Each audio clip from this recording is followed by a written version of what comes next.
悪いな。運命を断つ。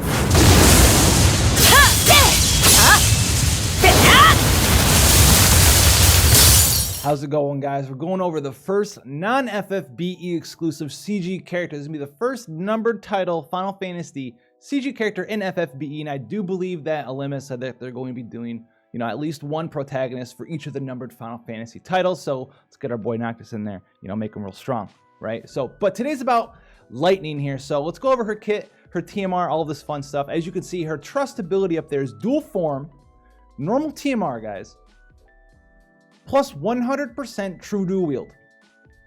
We're bringing true dual wield back. They're trying to do some cool stuff. So obviously that TMR is amazing. It puts anyone up to the 100% true dual wield cap with just one TMR.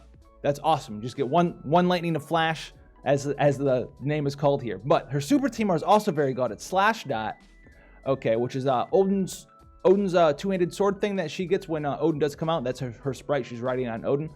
It is a sword, 169 attack with the ability Flash Knight, plus 50% attack from equipment when dual wielding, so 50% more true dual wield, as well as 1.3 times more limit burst damage. You might ask yourself, well, if she's wearing her own TMR for her trust ability, and she's got her super TMR, she goes over the true dual wield cap, and actually she has an increased true dual wield cap over the normal 100%. She has a passive that goes over that. So she's really cool. Let's talk about her stuff.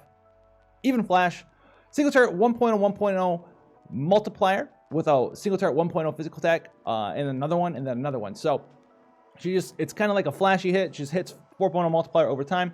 Nothing super insane there. It's all right. Super blow here, or spark blow.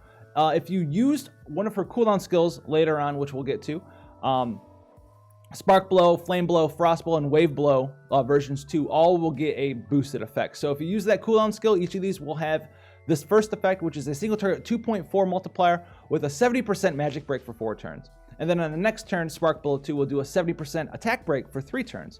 So you go cooldown skill into this, and you get a 70% break, and the next turn it automatically does another break for you, and it's going to be 4 turns for one, 3 turns for the other. If you don't use that cooldown skill, Spark Blow is going to be a 1.8 multiplier, kind of whatever, with a 60% magic break for 4 turns, and then a 60% attack break for 3 turns.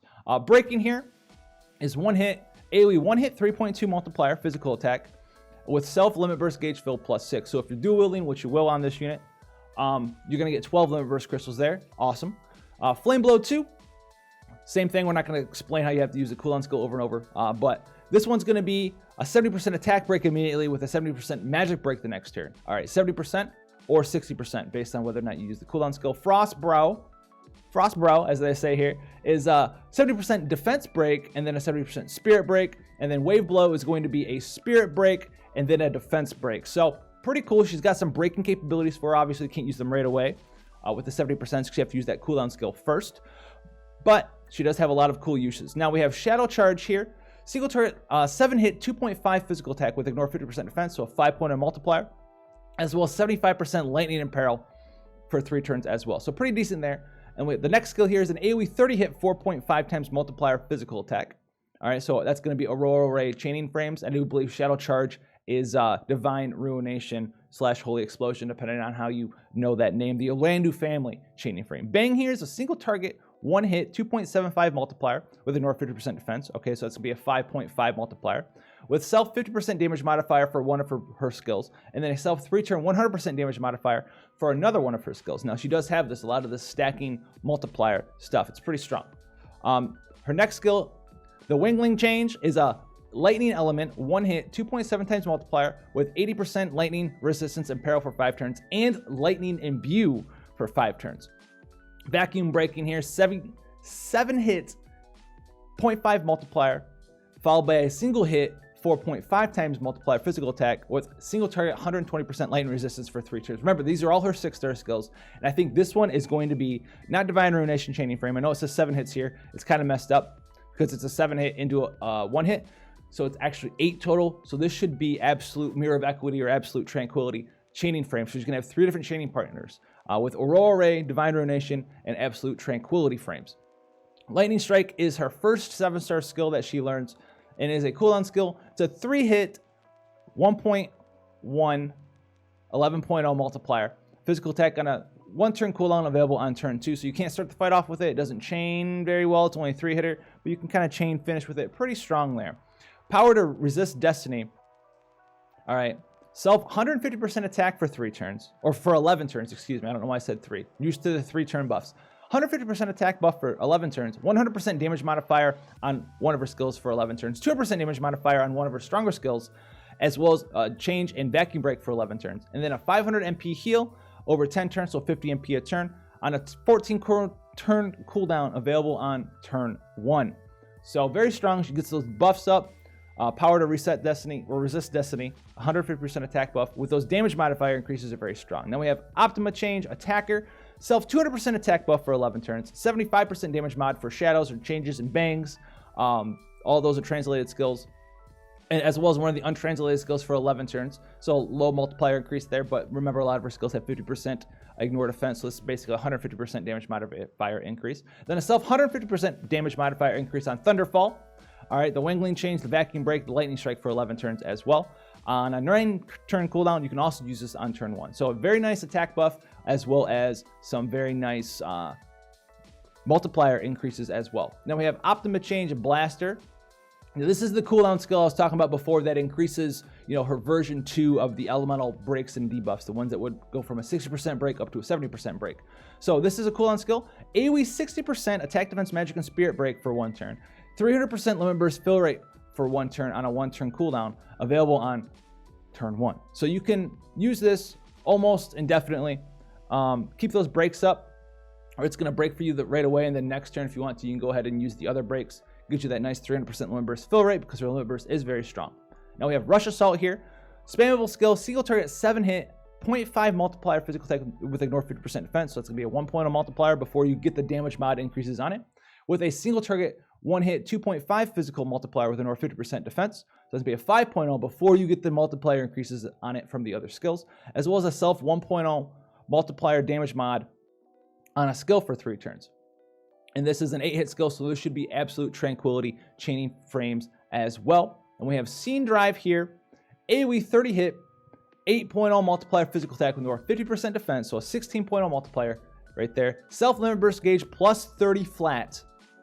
Okay, with self 50% limit burst damage for 3 turns on a 2-turn cooldown. Remember, if you're dual wielding this, right, this is why she's uniquely designed. We'll get to why she's pretty cool design-wise. If you're dual wielding this and you just fire off Scene Drive by itself, you'll actually use it twice because you're dual wielding. You're going to get 60 limit burst crystals, 2 30 hit 16 times multipliers, and the 50% limit burst damage buff doesn't actually stack with itself. You're not going to 100% limit burst damage, but you still get the 50% limit burst damage buff as well. You can use it on turn 3. Very cool there. Now, passive abilities that we're going to get here. Lightning running through the battlefield, 30% chance to dodge, 50% lightning resistance, and you get dual wield. Great. Auto drive, 5% MP with 1 limit burst crystal per turn. That's all right.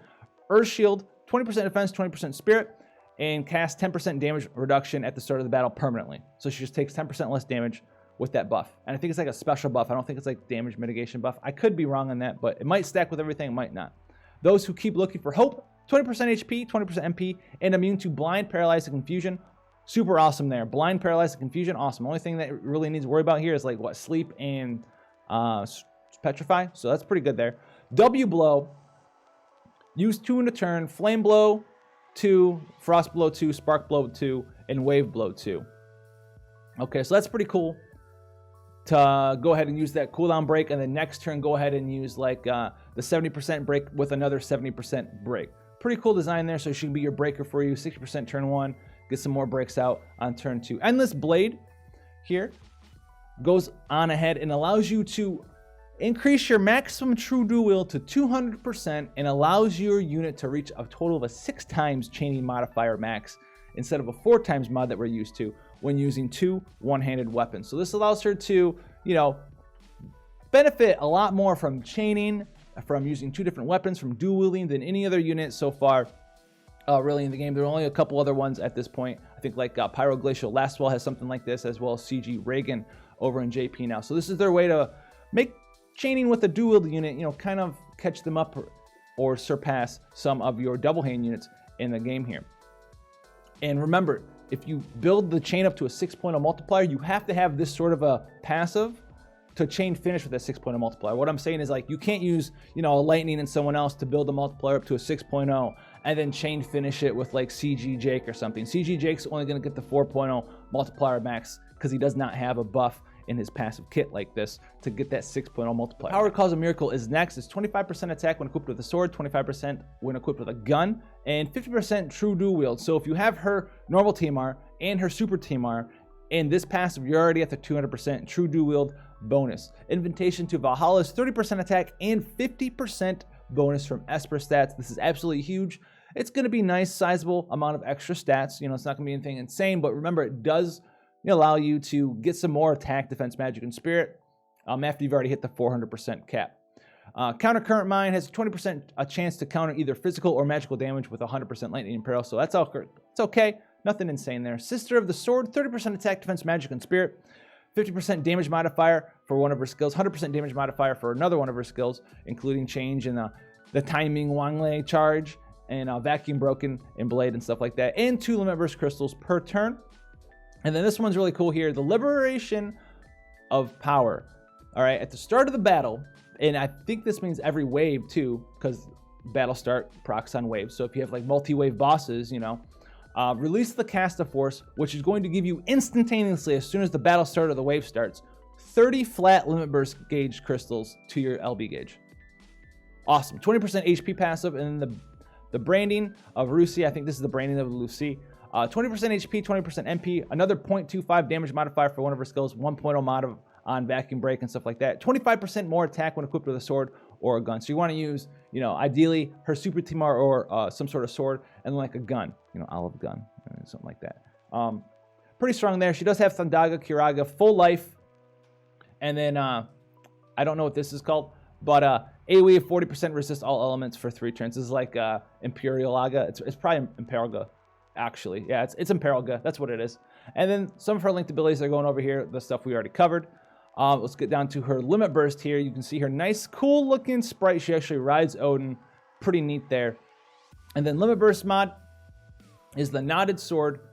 If you max it out, 7-star, AoE 12 hit, 1085 times modifier. Physical attack with ignore 50% defense. So it's going to be a 2170 modifier there, with AoE 120% lightning resistance down for 5 turns, and a 1.0 modifier on skills like Flash Break, Shadow for 3 turns, a 2.0 modifier on the whistles and the changes in the vacuum breaks, and then a 3% modifier on 2 of her other skills.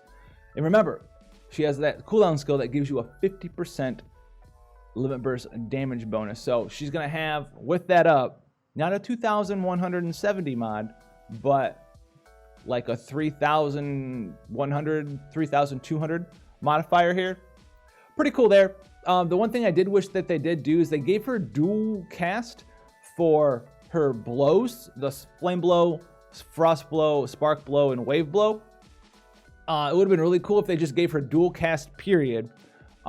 This would allow her to do cool stuff like maybe use something like one of her chaining moves, right? Maybe it'll allow you to use like Scene Drive, just dual wield that, and then next turn go ahead and use like a chaining move like your Aurora Ray chaining family into Lightning Strike, right? So you can chain finish on your Lightning Strikes if you don't have anyone else to chain finish with Lightning Strike.